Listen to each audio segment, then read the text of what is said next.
بسم اللہ الرحمن الرحیم۔ السلام علیکم اسٹوڈینٹس، آج ہم لوگ اپنا لیسن نمبر 22 پڑھتے ہیں۔ اچھا، 1977 کے بعد کیا ہوا تھا؟ اچھا، جنرل ضیاء الحق جو تھے انہوں نے ساری اقتدار سنبھال لیا تھا۔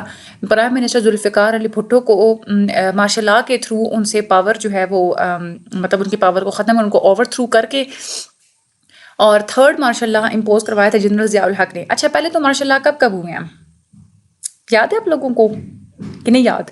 1958 میں پہلا مارشل لاء ہوا تھا، سکندر مرزا نے لگایا تھا۔ دوسرا مارشل لاء 1969 میں ہوا تھا جو کہ جنرل جہاجہ نے لگایا تھا، اور تیسرا مارشل لاء 1977 میں ہو رہا ہے جو کہ جنرل ضیاء الحق نے لگایا تھا۔ ٹھیک ہے، انہوں نے پریزیڈنٹ آف پاکستان کے طور پہ حلف اٹھایا تھا 1978 میں، اور انہوں نے ایز اے پریزیڈنٹ کام کیا تھا اپنی ڈیتھ تک۔ جب ان کی ڈیتھ ہوئی تھی نا 1988 میں، پلان طریقے سے یعنی کہ پوری ایک سازش کے تحت ان کے پلان کو کریش کروایا گیا تھا۔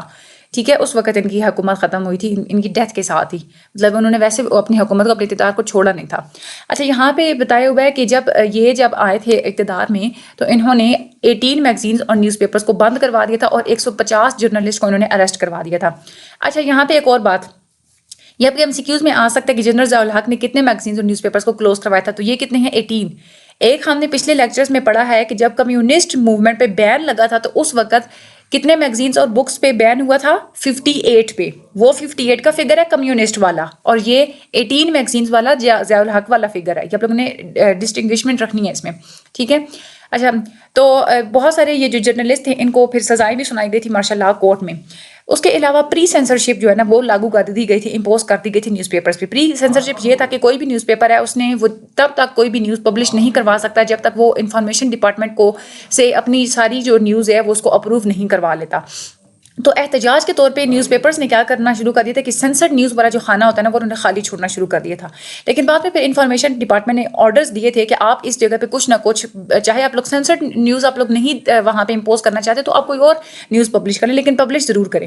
تو یہ ریسٹرکشنز 1988 تک چلتی رہی تھی۔ 1988 میں جا کے جنرل ضیاء الحق کا جو ہے نا پلان وہ کریش ہو گیا تھا۔ اس کے علاوہ ایک کیئر ٹیکر گورنمنٹ جو ہے نا عارضی ایک گورنمنٹ بنا دی گئی تھی، وہ PPO، وہ جو گورنمنٹ آئی تھی انہوں نے آتے ساتھ PPO کو منسوخ کر دیا تھا۔ ریپیل کا مطلب ہوتا ہے منسوخ کرنا۔ PPO کو انہوں نے منسوخ کر دیا تھا، اور انہوں نے ایک نیا آرڈیننس انٹروڈیوس کروایا تھا۔ وہ اچھا آرڈیننس تھا، بیٹر آرڈیننس تھا، that is a RPPPO، that is a registration of printing press and publication ordinance, stands for, آپ لوگ نے طریقے سے یاد کرنے ہیں۔ اس RPPPO سے جو ہے نا جرنلسٹ اور نیوز پیپرز کو بہت زیادہ ایک ریلیف ملا تھا، کیونکہ ایک اچھی ورکنگ انوائرمنٹ اب ان کو مل رہی تھی، اور گورنمنٹ اور نیوز پیپر یا میڈیا کے درمیان میں دوبارہ کوئی کلیشز بھی نہیں ہوئے تھے۔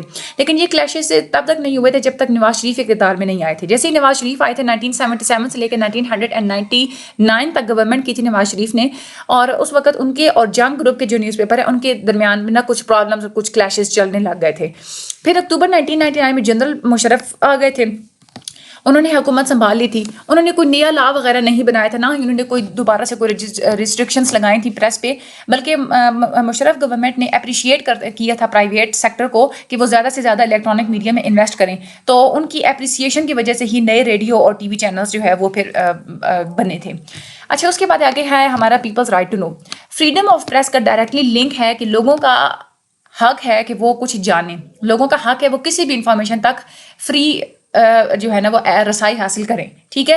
اور جب لوگ کچھ جانیں گے تبھی ہماری سوسائٹی میں ایک اکاؤنٹیبلٹی ہو سکتی ہے، لوگوں کو پتہ ہوگا کہ گورنمنٹ میں کہاں فلاز ہیں، تو تب بھی گورنمنٹ اکاؤنٹیبل ہو سکتی ہے جب لوگوں کو کچھ پتہ ہوگا۔ تو ٹرو ڈیموکریٹک سوسائٹی کے لیے لوگوں کا ایک جاننے کا جو حق ہے وہ بہت زیادہ ضروری ہوتا ہے۔ جتنی بھی ڈیموکریٹک سوسائٹیز ہوتی ہیں وہاں پہ گورنمنٹ یہ بات ایکسیپٹ کر چکی ہے کہ لوگوں کا حق ہے، لوگوں کو یہ بنیادی حق ہے کہ وہ جانیں، اور انہوں نے اب گورنمنٹ نے جو ہے نا وہ روکنا شروع کر دیا ہے لوگوں کو کہ وہ کسی انفارمیشن تک رسائی حاصل نہ کریں۔ اب ایکسیپٹ کر لیا گیا ہے کہ یہ لوگوں کا ایک بیسک حق ہے، ڈیموکریٹک سوسائٹیز میں یہ ایکسیپٹ کر لیا گیا ہے کہ لوگ جو ہے، جو گورنمنٹ جو ہے وہ عوام کے سامنے اکاؤنٹیبل ہے، ٹھیک ہے۔ اس کے بعد universal declaration of human rights بنائی گئی تھی 1948 میں۔ یہ امپورٹنٹ ہے، یہ آپ لوگوں کے شارٹ میں آتی ہے اور یہ ایزی ہے، ٹھیک ہے، میں آپ لوگوں کو پڑھا دیتی ہوں۔ دسمبر 1948 میں، یعنی کہ جب ہمارا پاکستان آزاد ہوا تھا اس سے تقریباً 1 سال بعد یعنی کہ 1948 میں یونائٹڈ نیشنز کی جو جنرل اسمبلی ہے انہوں نے بنایا تھا universal declaration of human right, اور انہوں نے پروکلیم کروایا تھا اس ہسٹورک ایکٹ کو فالو کرنے کے لیے اسمبلی نے یہ کہا تھا کہ جتنے بھی ممبر کنٹریز ہیں وہ اس ڈکلیریشن کے ٹیکسٹ کو پبلسائز کریں، یعنی کہ جگہ جگہ اپنے ملک میں اس ٹیکسٹ کو لگائیں، ٹھیک ہے. اور اس کے علاوہ and cause it to be disseminated, یعنی کہ اس سارے جو بھی ٹیکسٹ ہے اس ڈکلیریشن کا اس کو ڈسیمینیٹ کروائیں، دکھائیں، ٹھیک ہے، ڈسپلے کروائیں، اس کے بعد پڑھائیں، ریڈ کروائیں، اور expounded principle in schools and other education institution, ہر ایجوکیشن انسٹیٹیوشن میں اس ڈکلیریشن کے ٹیکسٹ کو ڈسیمینیٹ، ڈسپلے، ریڈ اور ایکسپاؤنڈ کروائیں، ٹھیک ہے، بغیر اس ڈسٹنکشن کے کہ وہاں پہ پولیٹیکل اسٹیٹس کیا ہے اس کنٹری کا، ٹھیک ہے. یہ آپ لوگ نے یاد کر لینا ہے. آرٹیکل 19 آگے بتایا ہوا ہے، یہ بھی بہت زیادہ انپورٹنٹ ہے، یہ بہت ایزی بھی ہے. دیکھیں اس میں یہ بتایا گیا کہ ہر کسی کے پاس حق حاصل ہے اپنے ایکسپریشن کا اور اپنی اوپینین کی آزادی کا، اور اس حق میں یہ بات انکلوڈ ہوتی ہے کہ ہر کوئی خود اپنے اوپینین ہولڈ کر سکتا ہے کسی کی انٹرفیئرنس کے بغیر، اور ہر کسی کو حق حاصل ہے کہ وہ ڈھونڈ سکتا ہے، لے سکتا ہے اور دکھا سکتا ہے کوئی بھی انفارمیشن اور آئیڈیاز کسی بھی میڈیا کے تھرو، ریگارڈلیس آف فرانٹیئرز، یعنی کہ سرحد کے سے ہٹ کے، یعنی کسی بھی دوسرے ملک سے بھی وہ انفارمیشن اور آئیڈیاز لے بھی سکتا ہے، ڈھونڈ بھی سکتا ہے، ریسیو بھی کر سکتا ہے اور امپارٹ بھی کر سکتا ہے. اگر انٹرنیشنل کووننٹ جو ہے on civil and political rights, یہ article 19 is very important, long میں بھی آ سکتا ہے، شارٹ میں بھی آ سکتا ہے. اس میں کیا چیز یہ دیکھیں، اس میں یہ وہ اوپر والی بات ریپیٹ ہو رہی ہے. یہاں پہ پہلا پوائنٹ کیا ہے کہ ہر کسی کو یہ حق حاصل ہے کہ وہ اپنے اوپینینس کو بغیر کسی انٹرفیئرنس کے ہولڈ کر سکتا ہے، یہ اوپر بات ہو چکی ہے. دوسرا کیا ہے کہ ہر کسی کے پاس حق ہے حاصل ہے کہ وہ اپنے اظہار کر سکتا ہے اپنے خیالات کا، یہ آزادی ہے ہر کسی کے پاس. اور اس رائٹ میں یہ بات شامل ہے کہ وہ ڈھونڈ سکتا ہے، ریسیو کر سکتا ہے اور امپارٹ کر سکتا ہے کوئی بھی انفارمیشن اور کوئی بھی آئیڈیا کسی بھی طرح کا، ریگارڈلیس آف فرانٹیئر، سرحد بندی سے ماورا ہو کے، یعنی کہ ملک کی سرحد بندی سے ہٹ کے، چاہے وہ زبانی انفارمیشن لے رہا ہے، ریٹن فارم میں لے رہا ہے، پرنٹ فارم میں لے رہا ہے، یا کسی آرٹ کے فارم میں لے رہا ہے، یا کسی بھی دوسرے میڈیا سے لے رہا ہے، اس کے پاس یہ حق حاصل ہے کہ وہ لے سکتا ہے انفارمیشن، ٹھیک ہے.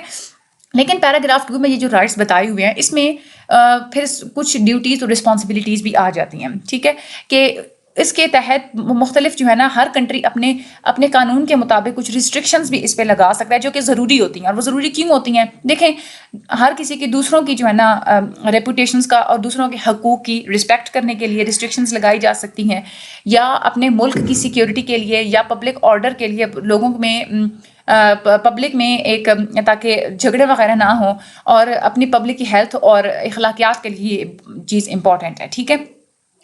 اس کے علاوہ 2002 میں یہ جو بیسک رائٹ تھا یہ پاکستان میں نہ ہی ایکسیپٹ کیا گیا تھا نہ ہی اپروو کیا گیا تھا. فریڈم آف ایکسپریشن اور freedom of press constitution of Pakistan 1973 میں مینشن تو ہیں، لیکن وہ بہت زیادہ نا ویج، مطلب ہوتا ہے کہ اتنا زیادہ وہ ایکسپریس نہیں کرتے، مطلب ڈھکے چھپے سے ہیں، ٹھیک ہے. اس کی آڑ میں جو ہے نا وہ گورنمنٹ کسی بھی جرنلسٹ کو، نیوز پیپر، میڈیا آرگنائزیشن کو نقصان پہنچا سکتی ہے. اب ہمارے کانسٹیٹیوشن میں آرٹیکل 19 اس طرح سے بتایا ہوا ہے کہ ہر کسی کو حق حاصل ہے فریڈم کا اور اسپیچ کا، ایکسپریشن کا اور اسپیچ کا. اس کے علاوہ ہر کسی کو آزادی حاصل ہے، پریس کو جو ہے آزادی حاصل ہے، لیکن وہاں پہ ریزنیبل ریسٹرکشنز ہیں. لا جو ہے وہ ریسٹرکشن لگا سکتا ہے. کیوں لگا سکتا ہے؟ اسلام کی گلوری کے لیے، اچھا دیانتداری کے لیے، سیکیورٹی کے لیے، پاکستان کے ڈیفینس کے لیے، فورن جو باہر کے ممالک ہیں ان کے ساتھ فرینڈلی ریلیشن رکھنے کے لیے، اخلاقیات کے لیے، اپنے ملک میں آرڈر رکھنے کے لیے، اور اس کے علاوہ کنٹمپٹ آف کورٹ کے لیے. اس کے بعد ڈیفیمیشن یعنی کہ کسی کے انسلٹ کرنے کے خلاف جو ہے وہ بھی ریسٹرکشنز لگا سکتی ہے. انسائٹمنٹ ٹو این آفس، یعنی کہ آپ لوگ خود اندازہ لگائیں یہ ہمارے آرٹیکل 19 میں کتنی زیادہ ریسٹرکشنز ہیں، ٹھیک ہے. یہ امپورٹنٹ ہے، آپ کے شارٹ میں آ سکتا ہے، اچھی طریقے سے اس کو یاد کر لیجیے گا. اچھا، جب کیئر ٹیکر گورنمنٹ بنائی گئی تھی ملک معراج خالد کی، تو اس وقت انفارمیشن منسٹر تھے جاوید جبار. انہوں نے ایک آرڈیننس انٹروڈیوس کروایا تھا، رائٹ ٹو نو، لیکن گورنمنٹ نے پھر بعد میں یہ آرڈیننس آگے فارورڈ ہی نہیں کیا اسمبلی میں، تو یہ آرڈیننس پھر جو ہے نا وہیں ختم ہو گیا تھا، اپنی موت آپ ہی مار گیا تھا. اس کے بعد اکتوبر 2002 میں جو انٹرنیشنل ڈونرز تھے، یعنی کہ جو دوسرے ممالک جو ہیلپ دیتے تھے پاکستان کو، انہوں نے انسسٹ کیا تھا کہ پاکستان کے لیجسلیشن میں یہ بات ڈالی جائے کہ ہر کسی کو جو ہے نا وہ ایک حق حاصل ہے جاننے کا، ٹھیک ہے، رائٹ ٹو نو ہر کسی کو حاصل ہے. تو اس کے بعد پھر فوراً سے